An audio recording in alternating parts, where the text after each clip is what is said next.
2장에 있습니다. 마태복음 2장 1절에서 12절 말씀 신약성경 2장에 있습니다. 공독하도록 하겠습니다. 헤롯 왕 때 예수께서 유대 베들레헴에서 나심에 동방으로부터 박사들이 예루살렘에 이르러 말하되 유대인의 왕으로 나신 이가 어디 계시냐? 우리가 동방에서 그의 별을 보고 그에게 경배하러 왔노라 하니 헤롯 왕과 온 예루살렘이 들고 소동한지라. 왕이 모든 대제사장과 백성의 서기관들을 모아 그리스도가 어디서 나겠느냐 물으니 이르되 유대 베들레헴이오니 이는 선지자로 이렇게 기록된 바 또 유대 땅 베들레헴아 너는 유대 고을 중에서 가장 작지 아니하도다. 내게서 한 다스리는 자가 나와서 내 백성 이스라엘의 목자가 되리라 하였음이니이다. 이에 헤롯이 가만히 박사들을 불러 별이 나타난 때를 자세히 묻고 베들레헴으로 보내며 이르되 가서 아기에 대하여 자세히 알아보고 찾거든 내게 보하여 나도 가서 그에게 경배하게 하라. 박사들이 왕의 말을 듣고 갈새 동방에서 보던 그 별이 문득 앞서 인도하여 가다가 아기 있는 곳 위에 머물러 서 있는지라. 그들이 별을 보고 매우 크게 기뻐하더라. 집에 들어가 아기와 그의 어머니 마리아가 함께 있는 것을 보고 엎드려 아기께 경배하고 고배합을 열어 황금과 유황과 몰약을 예물로 드리니라. 그들은 꿈에 헤롯에게로 돌아가지 말라 지시하심을 받아 다른 길로 곱게 돌아가니라.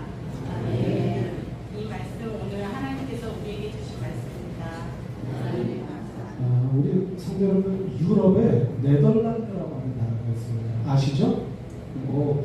왜 한문으로 그렇게 쓰는지 잘 모르겠어요. 화란 이렇게 쓰잖아요.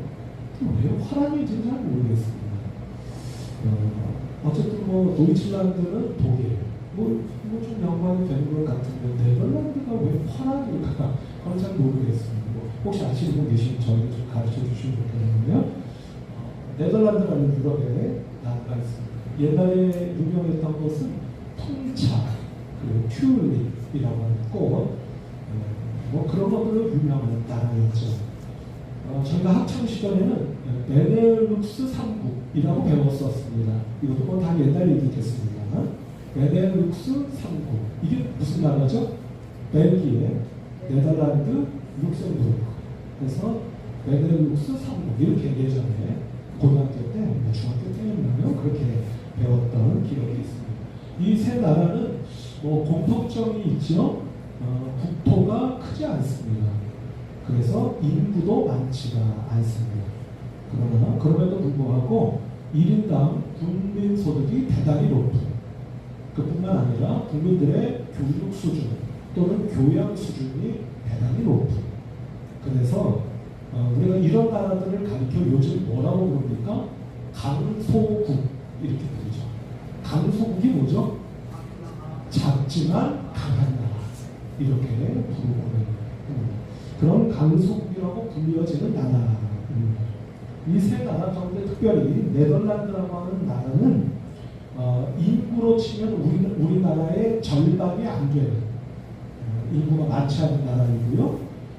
국토는 우리나라의 3분의 1 정도가 되는 크지 않는 나라입니다. 그런데 최근 발표된 그 조사 보고서에 의하면 1인당 국민소득이 62,000달러. 우리나라 얼마 정도 되죠? 우리나라도 이제 명실공히 선진국이지 않습니까? OECD에 가입되어 있는 선진국이라고 할 수 있는 나라이고, 경제 규모를 놓고 보면 세계 10위 또는 11위 정도 되는 우리나라도 부유한 나라가 되지 않았습니까? 그런데도 불구하고 네덜란드의 1인당 국민소득이 62,000달러, 우리나라가 33,000달러 정도 된다고 합니다. 그러니 1인당 국민소득으로 놓고 보면 우리나라의 2배 정도 되는 그런 아주 강소국, 이렇게 말씀드릴 수가 있을 것 같습니다. 그런데 이 네덜란드라고 하는 나라가 앞서 말씀드린 것처럼 굉장히 작은 나라임에도 불구하고, 특별히 아시는 분은 아시겠습니다만 네덜란드의 국토의 상당 부분이 해수면보다 낮죠. 그래서 굉장히 환경적으로 열악한 나라입니다. 게다가 제2차 세계대전 당시에 물론 유럽의 어느 나라가 피해를 보지 않은 나라가 있겠습니다만서도 대단히 큰 피해를 보았던 그런 나라임에도 불구하고 어떻게 이렇게 부유한 나라 또는 강소국이 될 수 있었던가 하는 것에 대하여 이렇게 말씀하는 것을 들어본 일이 있습니다. 유망한 기술 기업에 적극적으로 투자했고 지원했고 육성했다. 그 결과가 이렇다라고 말씀하는 것을 들어본 일이 있습니다. 여러분 그 세계적으로 유명한 전자제품 회사가 있죠. 필립스라고 하는 회사 들어보셨습니까? 그 필립스라고 하는 회사가 네덜란드 회사입니다. 그런데 이 필립스의 뒤를 이어서 최근에는 반도체 장비를 만드는 회사들이 거의 전 세계를 선도하는 그런 수준의 기업들이 꽤 많이 있다고 합니다. 그런 결과가 오늘날 네덜란드를 강소국으로 만든 비결이 아니었는가라고 말씀하시는 것을 들어본 일이 있다 하는 겁니다. 같은 맥락에서 우리 교회가 지난 봄 무렵부터 교회당 리모델링을 준비하고 시작을 했었습니다. 어느 날 제가 몇몇 목사님들이 모여있는 자리에서 이 말씀을 드린 일이 있습니다. 우리 교회가, 저희 교회가 리모델링을 시작하려고 합니다 라는 말씀을 드린 일이 있다는 겁니다. 그때 그 목사님들 가운데 한 분께서 저에게 이렇게 물어보셨습니다. 박 목사님, 리모델링을 한다고 하는데 혹시 리모델링을 하는 컨셉이 있습니까? 컨셉이 뭐죠? 영어 단어로 놓고 보면 개념이죠. 그러니까 이게 무슨 얘기가 되겠습니까? 리모델링을 하는 어떤 구상 계획이 있습니까? 이런 뜻 아니겠습니까? 그렇게 저에게 물으셨습니다. 그때 제가 기다렸다는 듯이 이렇게 대답했습니다. 한번 잘 들어보십시오. 작지만 충만한 교회. 이게 저의 컨셉입니다. 라고 말씀드렸어요. 어떤 교회요? 작지만 충만한 교회. 규모로 놓고 보면 결코 크다고 말할 수 없는 교회이지만 내면을 들여다보면 하나님의 은혜와 성령의 역사가 충만한 교회. 그런 교회가 저의 박원옥 중앙교회, 바로 우리 교회를 향한 리모델링의 컨셉입니다 라고 대답을 했다는 말씀입니다. 성도 여러분, 작지만 충만한 교회 좋지 않습니까? 모르겠어요. 우리 성도 여러분들 가운데는 아니 목사님 그게 다 뭡니까? 우리 교회는 무조건 커져야 됩니다. 이런 분도 물론 있을 수 있겠죠. 저도 바랍니다. 네, 저도 바랍니다. 그러나 우리 교회가 가야 할 길에 대해서 제가 오랫동안 기도하고 생각했던 것을 압축해서 표현해 보자면, 물론 오해하지 마시기 바랍니다. 우리 교회가 양적으로 성장하고 발전해야 된다고 하는 것을 결코 바라지 않거나 하는 것이 아니라고 하는 것을 여러분들 알아주시면 감사하겠고요. 어쨌든 우리 교회가 가야 할 길은 크지는 않더라도, 아주 크지는 않더라도 그 내적으로는 뭔가가 가득 찬 충만한 그런 교회. 그런 교회가 바로 우리 교회가 걸어가야 할 길이 아닐까 하는 생각을 늘 해왔기 때문에 리모델링의 컨셉도 작지만 충만한 교회 뿐만 아니라 리모델링만이 아니라 우리 교회의 꿈과 비전, 우리 교회가 앞으로 걸어가야 할 길조차도 작지만 충만한 교회의 길로 우리가 걸어가야 하지 않을까 하는 생각을 해보게 되었다 하는 것입니다. 성도 여러분, 그런 의미에서 오늘 본문 말씀을 가만히 보시면 이 말씀은 잘 아시다시피 동방박사 세 사람이 예수 그리스도께서 나시는 베들레헴을 하나님께서 보여주신 별을 따라서 찾아가는 장면의 말씀을 보여주시는 말씀입니다. 그런데 오늘 본문 말씀 가운데 3절과 4절의 말씀을 보면 이 소식을 들은 헤롯 왕이 깜짝 놀라지 않습니까? 깜짝 놀라서 대제사장들과 서기관들에게 묻습니다. 뭐라고 묻습니까? 그리스도가 어디서 나겠느냐? 라고 묻는 거예요. 이 질문을 받은 대제사장과 서기관들이 하나님의 말씀을 찾아서 왕에게 보고해 드립니다. 그 말씀은 바로 5절과 6절의 말씀인데요. 이 말씀을 우리가 한번 오늘 이 시간에 좀 같이 한번 합독을 해보도록 하겠습니다.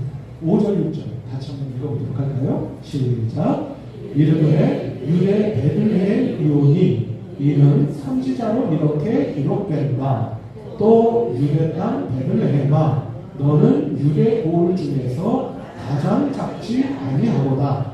네게서 한 다스리는 자가 나와서 내 백성 이스라엘의 목자가 되리라 하였음이니이다. 아멘. 이렇게 보고를 해드리는 겁니다. 그런데 성도여, 이 대제사장과 서기관들이 인용하여 헤롯 왕에게 말씀드리는 이 말씀은 구약성경 어디에 있는 말씀입니까? 미가서 5장 2절에 있는 말씀이에요. 그러니까 헤롯 왕의 질문을 바꿔서 대제사장과 서기관들이 왕이시여 예언서인 미가서 5장 2절에 보면 이렇게 기록되어 있습니다 라고 보고해드리는 장면인 겁니다. 그러니까 이 말씀을 보면 메시아, 그러니까 그리스도는 어디서 나는 것으로 예언되어 있다는 말씀입니까? 그곳이 바로 베들레헴입니다. 이렇게 말씀드리고 있는 것이지요. 여러분, 베들레헴은 원래 무슨 뜻이죠? 베들레헴은 원래 무슨 뜻입니까? 제가 농담으로 말씀드리면 저희 신학교 때 좀 몸집이 좀 있는 동기 친구가 있었어요. 그 친구에게 베들레헴이 아니라 베둘레헴 이렇게 놀린 적도 있습니다만, 베들레헴 무슨 뜻이냐면 떡집이라는 뜻이에요. 떡집. 그러니까 아마 그곳은 모르기는 해도 먹을 것이 풍족한 것이었겠습니까? 그렇지 않은 곳이었겠습니까? 짐작컨대 아마도 그곳은 먹을 게 그래도 제법 있는 곳이 아니었을까 이런 생각이 들어요. 근데 어쨌든 베들레헴에서 나는 것으로 예언되어 있습니다 라고 말씀하고 있는 것을 우리가 5절과 6절의 말씀을 통해서 보게 되는 겁니다. 자, 그런데 이 베들레헴이라고 하는 곳은 어떤 곳이라고 말씀되어 있느냐 한번 볼까요? 자, 6절 말씀을 잠깐 한번 다시 보십시다. 너는 유대 고을 중에서 가장 작지 아니하도다. 작은 곳이 아니라는 겁니다. 그런데 그 이유가 뭐라는 겁니까? 네게서 한 다스리는 자가 나와서 내 백성 이스라엘의 목자가 되리라. 이렇게 예언되어 있기 때문이다. 이런 말씀이 될 것이죠. 그러니까 정리하여 말씀드리면 예언의 말씀에 따르면 메시아, 그러니까 그리스도는 베들레헴에서 태어나는 곳으로 예언되어 있는 것인데, 이 베들레헴은 결코 작은 곳이 아닙니다. 이유인 즉슨 그곳에서 우리를 다스리는 자, 바로 목자가 태어나시게 되어 있기 때문입니다. 이렇게 말씀이 되어 있다 하는 거예요. 자, 그럼 성도여러분 한번 짐작을 해보실까요? 이 말씀을 가만히 보면 베들레헴이 말입니다. 원래부터 작은 곳이라는 겁니까? 아니면 큰 곳이라는 겁니까? 어떤 생각이 드세요? 베들레헴은요, 원래는 작은 곳이라는 말씀이에요? 아니면 원래부터 큰 곳이라는 말씀입니까? 네, 여러분 잘 말씀해 주신 것 같아요. 베들레헴은 원래 큰 곳이 아니라는 겁니다. 실제로 그렇다고 해요. 베들레헴은 어디 있냐면, 여러분 그 이스라엘의 수도가 어디죠? 이스라엘의 수도가 어디입니까? 예루살렘이잖아요. 예루살렘에서 멀지 않아요. 약 10km 정도 떨어져 있는 그런 작은 마을이었다고 합니다. 인구로 놓고 보더라도요, 약 1000명 정도도 모이지 않던 곳, 그곳이 바로 베들레헴이었다 하는 거예요. 그러니까 역사적으로도 실제적으로도 베들레헴은 큰 곳이 아니었다 하는 것을 알 수가 있는 것이죠. 자, 그런데 성도 여러분, 그렇다면 이 작디 작은 한 고을인 베들레헴을 미가라고 하는 예언자, 선지자가 예언하기를 그곳은 작지만 결코 작은 곳이 아닙니다 라고 예언한 이유가 무엇이냐 라고 하는 것을 우리가 알 필요가 있겠다 하는 겁니다. 우리 성도 여러분, 그 이유는 대체 무엇일까요? 왜 작디 작은 마을 한 고을인 베들레헴을 그곳은 작은 곳이 아닙니다 라고 말씀하는 것이겠느냐 하는 겁니다. 그 이유는 다른 것이 아닌데요, 본래 미가서 5장 2절의 말씀을 한번 보도록 할까요? 여기 한번 화면 한번 봐주시기 바랍니다. 이 말씀 같이 한번 우리 읽어보도록 하십시다. 시작. 베들레헴 에브라다야, 너는 유다 족속 중에 작을지라도 이스라엘을 다스릴 자가 네게서 네게로 나올 것이라. 그의 근본은 상고에 영원에 있느니라. 아멘. 이렇게 되어 있습니다. 여러분, 이게 본래 미가서에 예언되어 있는 메시아에 대한 예언의 말씀이에요.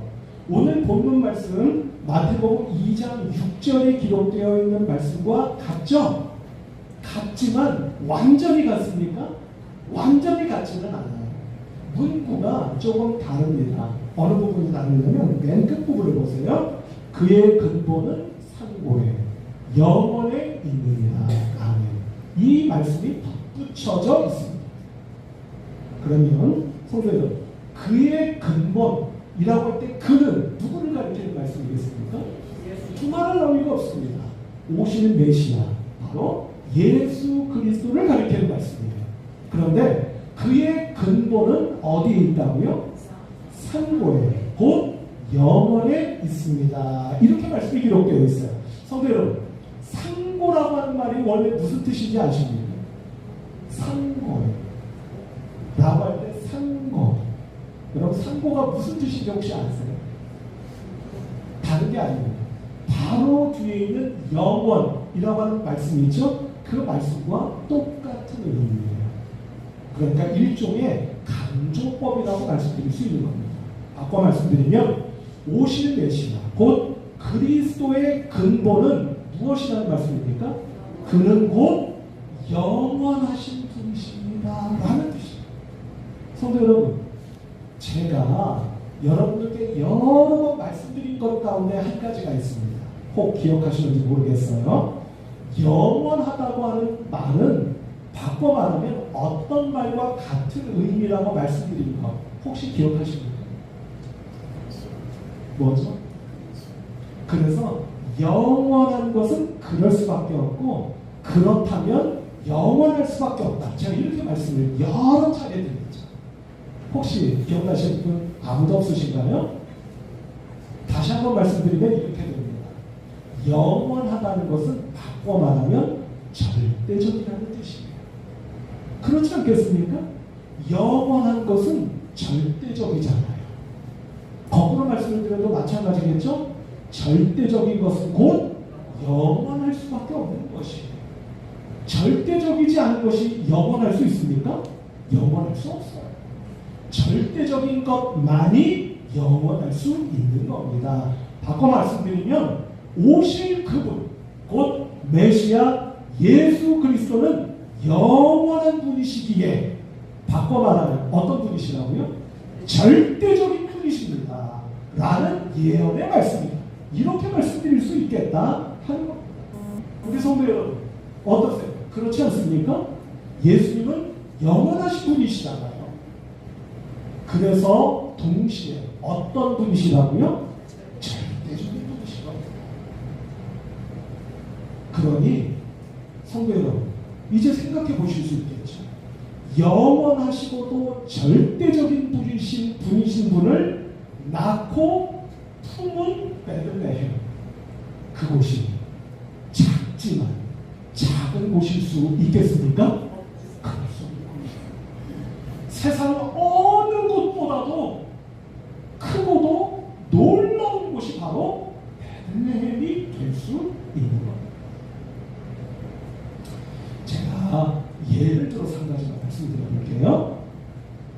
제가 한 15년 전 무렵에 감동적으로 읽었던 책이 하나 있어요. 그 책이 무엇이냐면, 여러분 혹시 읽어보셨거나 들어보신 분이 계시는지도 모르겠어요. 그 교회 이름이 세이비어 교회입니다. 어떤 교회라고요? 세이비어. 세이비어가 뭐예요? 구원자라는 뜻이에요. 세이비어라고 하는 교회가 있습니다. 그 교회는 우리나라에 있는 교회는 아니고요. 미국 워싱턴 DC에 있는 교회입니다. 1947년에 설립된 교회예요. 이 교회는요, 지금 대략 150명 정도의 성도님들이 모여서 예배하고 봉사하고 섬기는 교회입니다. 150명. 여러분들 생각은 어떠세요? 많이 모이는 교회입니까? 뭐 그다지 많이 모이지는 못한다고 할 수 있는 교회입니까? 여러분들 생각은 어떠세요? 뭐 기준에 따라서 다르실 수 있겠죠. 그러나 우리가 보통 꿈꾸거나 우리가 큰 교회라고 부를 만한 교회는 못 되는 것 같아요. 한 150명 정도 모이는 교회. 그런데 놀라운 사실은요, 이 세이비어 교회에 1년 동안 집행하는 예산이 얼마 정도 되는지 잘 짐작이 안 되시죠?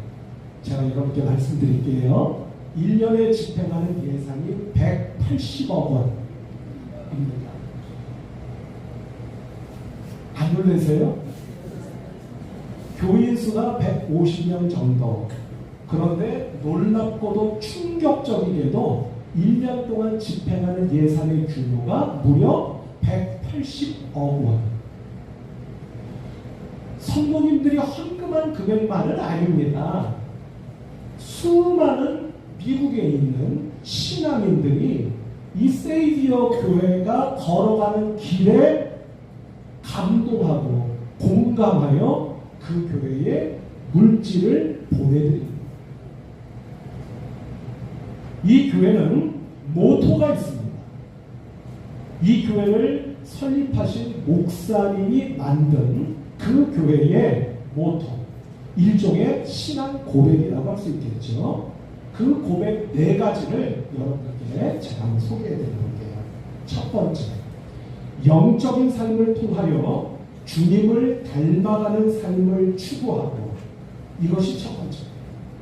두 번째, 주님이 보여주신 긍휼의 마음으로 지역사회를 섬기며, 이것이 두 번째 고백입니다.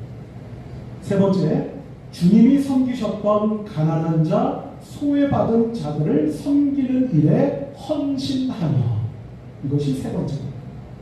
네 번째, 용기와 희생적인 삶을 통해 세상을 변화시키는 데 헌신하겠습니다. 이것이 네 번째 모토요, 신앙 고백입니다. 이 모토와 신앙 고백을 근거하여 무려 45가지 정도의 사역을 한 해 동안 펼쳐가는 교회. 그 교회가 바로 미국 워싱턴 DC에 있는 세이비어 교회. 성도 여러분, 150명 정도 모이는 사람의 눈으로 보면 작은 교회. 그러나 미국 전역에 있는 모든 교회에 선한 영향력을 끼치고 있는 큰 교회. 작지만 강한 교회. 앞서 강소북이라는 말을 사용했었죠. 그 표현 그대로 놓고 보면 이 세이비어 교회를 우리는 어떤 교회라고 부를 수 있겠습니까? 강소 교회. 이렇게 부를 수 있지 않을까 하는 생각을 해봅니다. 많은 성도들이 모이지는 않으나 그 안에 예수 그리스도께서 이 땅에 펼치셨고 행하셨던 그분의 사역을 오늘날 그대로 따라하기 위하여 믿음과 섬기고 하루하루를 살아가고 있는 성도들이 모여있는 교회. 이 교회를 어찌 우리가 작은 교회라고 말할 수 있겠습니까? 같은 맥락에서 베들레헴도 마찬가지라는 말씀이지요. 비록 1000명도 모이지 못하는 한 작은 도시에 불과한 곳이지만 그곳이 절대적이고도 영원하신 분을 낳고 품어서 그곳을 그 누가 작은 곳이라 말할 수 있겠느냐 하는 것이 미가 선지자의 예언의 말씀이었고 마태복음의 기자가 이 말씀을 그대로 인용하여 오늘 우리들에게 말씀해 주시고 가르쳐주고 계신다 하는 것입니다. 성도 여러분, 우리도 마찬가지 아니겠습니까? 이 자리에 몇 분 정도가 모여 계시겠습니까? 수를 세어보지는 않았습니다. 그러나 우리 교회 또한 물론 우리 교회가 속한 노회 안에 우리 교회보다 작디 작은 교회가 허다합니다. 그러나 사람의 눈으로 볼 때 결코 많은 성도들이 모인다고 말할 수는 없는 우리 교회이지만 우리 교회 또한 예수 그리스도께서 이 땅에 오셔서 목숨을 다하시기까지 펼쳐가셨던 그분의 걸어가신 길, 그분이 행하셨던 사역, 그 행하신 일과 사역을 오늘날 우리 교회가 미국이 아닌 대한민국에서 그대로 펼쳐가기 위하여 혼신의 힘을 다하여 살아가는 한 우리 교회 또한 결코 작지만 작디만은 않은 큰 교회, 다른 교회가 다른 성도들이 이웃 주민들이 감동하고 은혜받을 수 있는 그런 교회로 탈바꿈하게 될 수 있을 줄로 믿습니다. 또한 우리 교회가 반드시 그와 같은 교회로 걸어가야 할 줄로 믿습니다. 베들레헴이 작은 곳이 아니라고 하는 이유 첫 번째를 말씀드렸습니다. 그것은 바로 영원하시고도 절대적이신 분 예수 그리스도를 품었고 낳았기 때문이다 하는 것입니다. 두 번째는 무엇이냐면 오늘 주신 말씀 가운데 6절의 말씀을 다시 보면 이런 말씀이 기록되어 있는 것을 보게 되죠. 베들레헴아 너는 유대 고을 중에서 가장 작지 아니하도다 라는 말씀이 눈에 보이지 않습니까? 이 말씀을 중점적으로 앞서 첫 번째의 말씀으로 말씀드렸어요. 그런데 제가 지난 한 주간 동안 이 말씀의 의미를 곱씹어 기도하고 묵상하는 중에 이런 생각을 해보게 되었습니다. 베들레헴이 결코 작지 않은 고을이라고 말씀하시는 이유는 먼저 첫 번째 앞서 말씀드린 그 이유이고요. 두 번째는 무엇이냐면 지금 이 말씀 제가 다시 읽어드린 그 부분의 말씀이 꼭 이렇게 읽혀졌기 때문입니다. 어떻게 읽혀졌느냐면 베들레헴아 너는 결코 작은 곳이 아니다 라고 하는 이 말씀이 마치 이렇게 베들레헴아 너는 언제까지나 남의 뒷공무니만 쫓아가는 그런 고문이 되지 않을 것이다 라는 뜻으로 읽혀졌기 때문에 왜 이렇게 읽혀졌느냐 성도 여러분 6절의 뒷부분을 한번 보실까요? 내게서 한 다스리는 자가 나와서 내 백성 이스라엘의 누가 목자가 되리라 라고 예언되어 있기 때문입니다. 성도 여러분 목자를 아시죠? 목자는요, 양떼를 치지 않습니까? 그때 양떼의 앞에서 치겠습니까? 뒤에서 치겠습니까? 물론 뒤에서 치는 경우도 있겠죠. 그러나 대부분 목자가 양떼를 이끌어 간다고 했을 때 목자의 위치는 뒤겠습니까? 앞이겠습니까?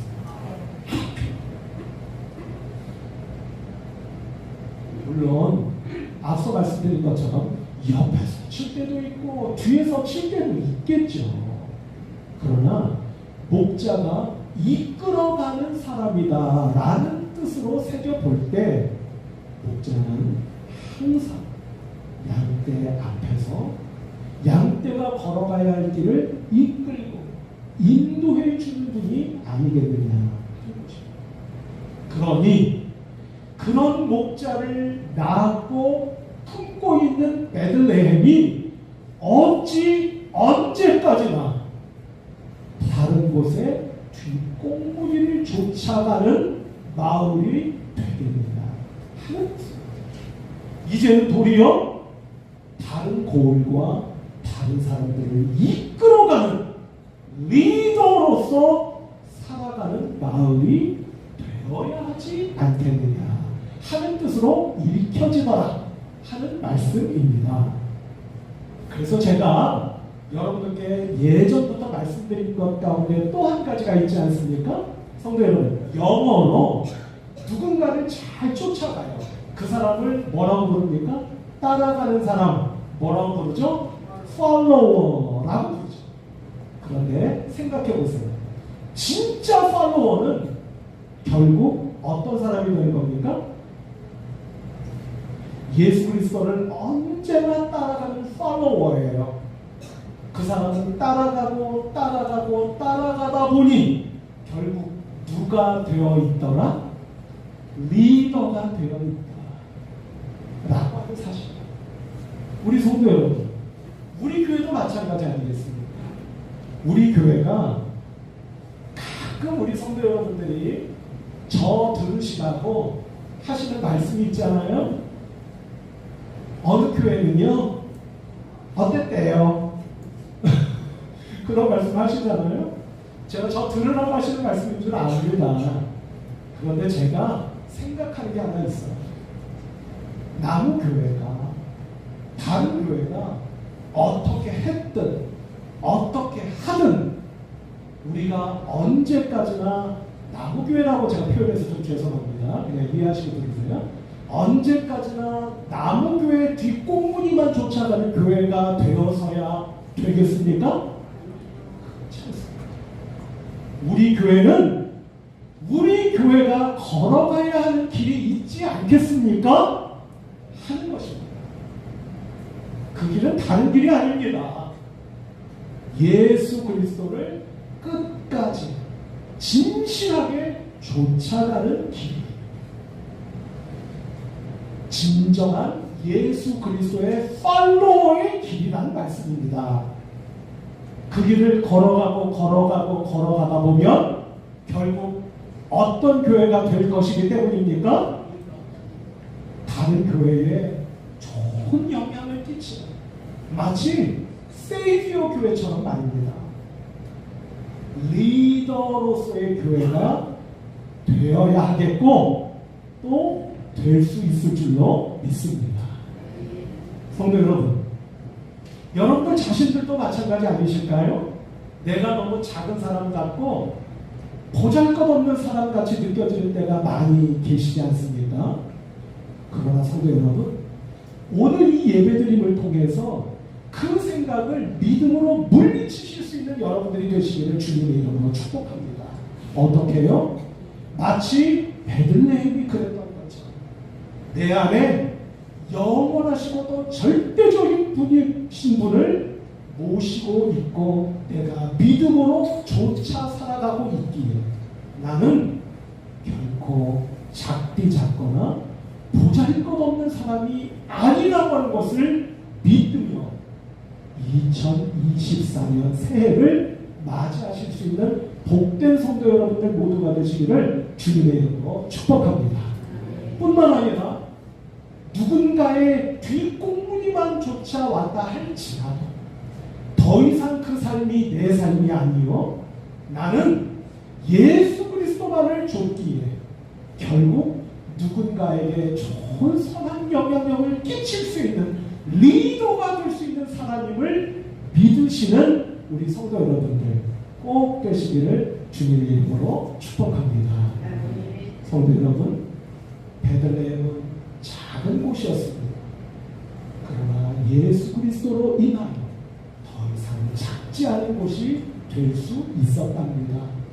그러하니 저와 여러분, 우리 교회도 비록 사람의 눈으로 볼 때 큰 교회는 아니라 할지라도 작지만 큰 교회, 작지만 강한 교회로 새롭게 길을 걸어갈 수 있는 우리 교회와 우리 교회를 믿음으로 사랑하고 섬기시는 모든 복된 성도 여러분들 되시기를 우리 주님 예수 그리스도 이름으로 축복합니다. 기도하겠습니다. 하나님 아버지 감사합니다. 한 해를 돌아보면 너무나 부족했고 연약했던 저희들입니다. 그러나 그러한 저희들을 탓하지 아니하시고 능력의 장중 안에 붙잡아 주셔서 오늘까지 그리고 이곳까지 다다르게 하여 주신 것을 믿고 감사드립니다. 하나님 찬양 받으시옵소서, 영광 받으시옵소서, 경배 받으시옵소서. 당신을 찬양하고 경배하며 예배하는 당신의 백성들을 축복해 주셔서 2024년 새해에는 우리 교회와 성도님들 한 분 한 분 모두가 비록 사람의 눈으로 볼 때에는 작고 부족한 것이 많다 할지라도 영적인 눈으로 볼 때에는 너무나 귀하고 너무나 크고 너무나 강한 우리 교회, 우리 성도님들 되게 하여 주시옵소서. 우리 주님 예수 그리스도 이름으로 간절히 기도하옵나이다.